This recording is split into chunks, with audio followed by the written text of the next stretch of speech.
Hi guys, and welcome back to my channel. In this video I'm going to be experimenting with Sprocket Photography. If you don't know what that is, it's basically where you take a 35mm roll of film, you put it into a medium format camera and you go off and shoot however many frames you've got. Because the coverage is much wider than 35mm, you get all your exposure over the sprocket holes and it can look quite effective.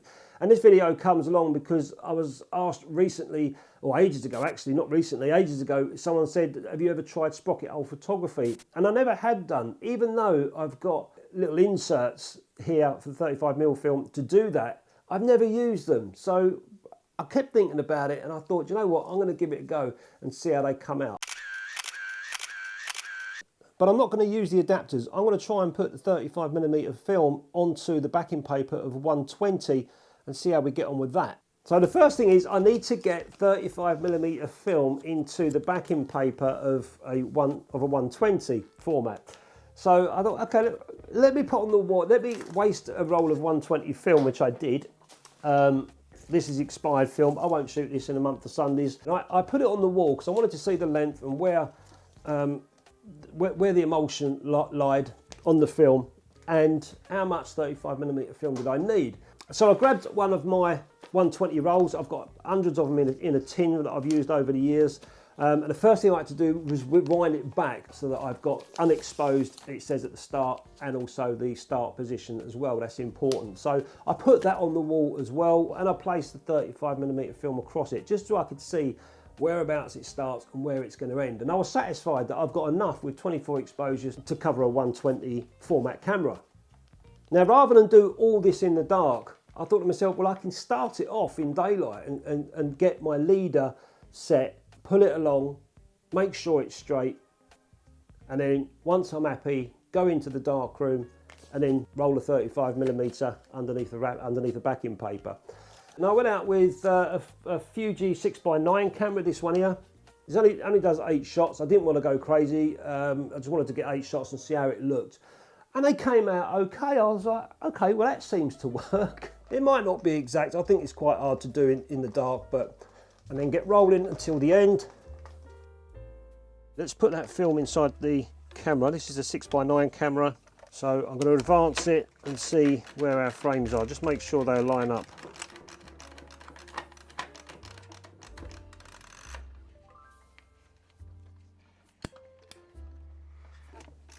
Six, 7, 8. That's the 8th frame there. Let's pull the backing paper away and there's the 35mm film just about underneath at the end. So looks like I've aligned it right from the start to finish. So I went out on my own with a 6x9 camera and an expired roll of aerial surveillance film. Straight away you'll notice the light piping that I got. That's because this film is wafer thin. You should really load it in subdued light, and I didn't. Where it's so thin, the light in the room runs right through the opening of the film cassette and does all sorts of weird stuff bouncing around the sprocket holes. It can look kind of effective on your first few frames of sprocket photography, but it's not ideal. And these are the photographs that I took. I knew I was cutting the top and the bottom of the original 6x9 frame, so I had to make sure that my compositions were dead centre. Some I noticed were out of focus. I don't think that was me. I have a feeling the film wasn't lying flat on the backing paper with such a large 6x9 space.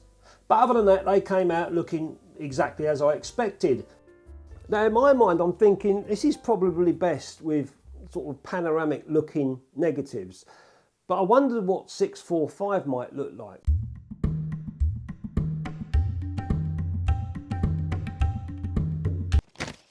Oh, you big tink nightmare. Come on, what's going on? What a palaver. It's on there, but I was struggling trying to keep it straight, and every time I was just sort of feeding it through, I could feel the 35mm film just sort of shifting out of position, and I had to keep pulling it back and pulling it back. It was really driving me mad in the end. I was about half hour in a dark room trying this out. In the end, I thought I'd done it. I put it in the camera. I went out and took a photograph, so this is what I come back with.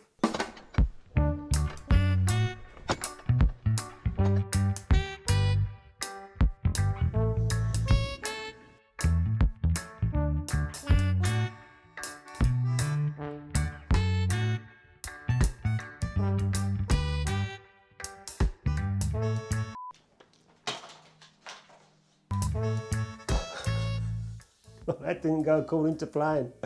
What on earth happened there? My first test with the 6x9 camera was perfect, aligned perfectly. This one, I did say when I came back from the darkroom, trying to get this film onto that backing paper, they're all wonky. And with a 645 camera like this Mamiya, the film is loaded from the bottom to top, so it goes that way. So you've got to remember when you take your pictures on a 645 camera like this, you're not actually looking for panoramic. They're going to go from top to bottom. So for your compositions and framing, you've got to remember that that there's a difference between loading the film that way and loading the film this way.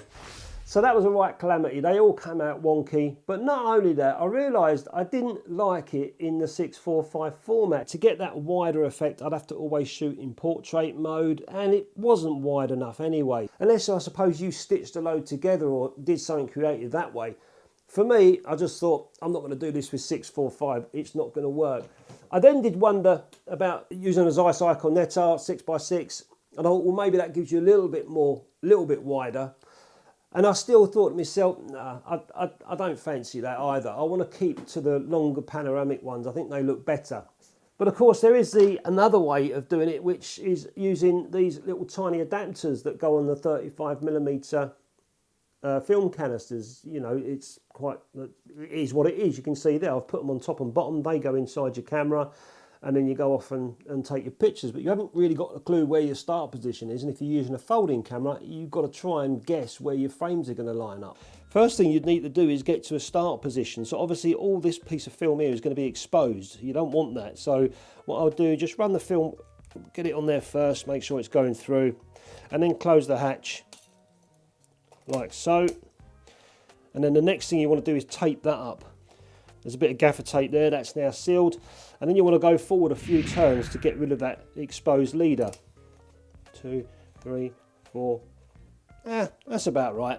I've just winged it. So pretty much I'm at the start of my film now, and I can start taking my exposures. But the trouble is, I don't know where my next frame is.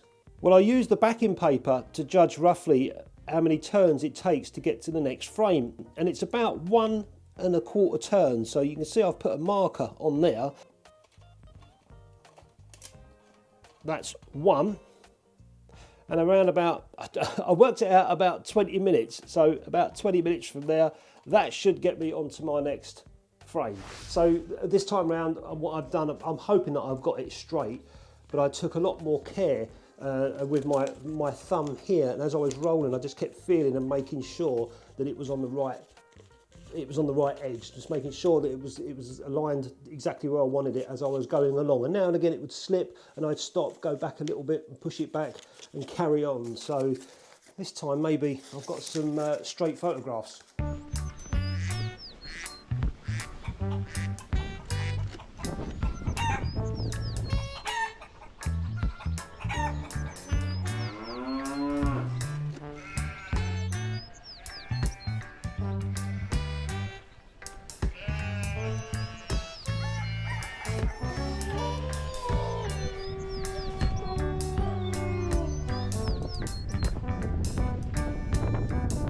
And this is the surveillance film again that I used, and I've noticed that frame there very slightly gone a little bit skew-if, so I haven't aligned just there, and then it sort of comes straight again.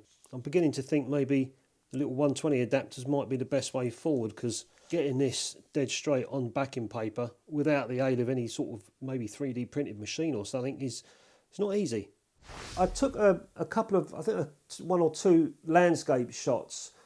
And as I was taking the landscape shot, I thought, I don't think, for me personally, this works for landscapes. I think it deserves something more rugged, maybe street photography, maybe cars, you know, and stuff. Like I was down the farm shooting these old tractors and other vehicles. I thought they'd probably look a lot better. And I was quite happy with what I'd come back with after developing the film and looking at them. Luckily, they were relatively straight, so I was happy with that. And I felt that that's where it suited better, more sort of rugged rather than a nice pretty landscape with the sprocket holes on the top and stuff.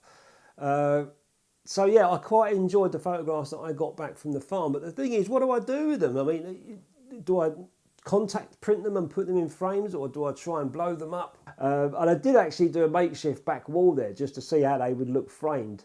And it was okay, I mean, but I guess the possibilities are endless when you want to do this sort of photography. But I think this is the sort of photography that is fun, definitely fun to do. Not fun to load, that was a nightmare, but fun to go out and shoot. It gets you thinking and you get you sort of working on your compositions and your framing. And also the sort of photography that can surprise you maybe on trying to find the subject that it suits, at least for you anyway.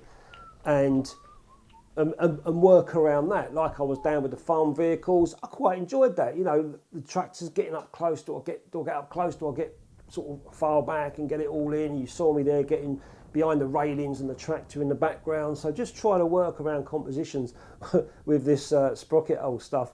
And I found it quite enjoyable. So I'm not sure if this is for me, but I certainly will give it another go off the channel. I do a lot of photography away from the channel, so I certainly will give it another go for my own benefit and see if I like it going forward. And if I do, I do. If I don't, then I'll just say I don't like it, and I won't do it again. But I'll tell you what, I won't miss trying to load the 35mm film into that 120 backing paper. Let me know in the comments if any of you guys do this Sprocket old photography. What do you do with them?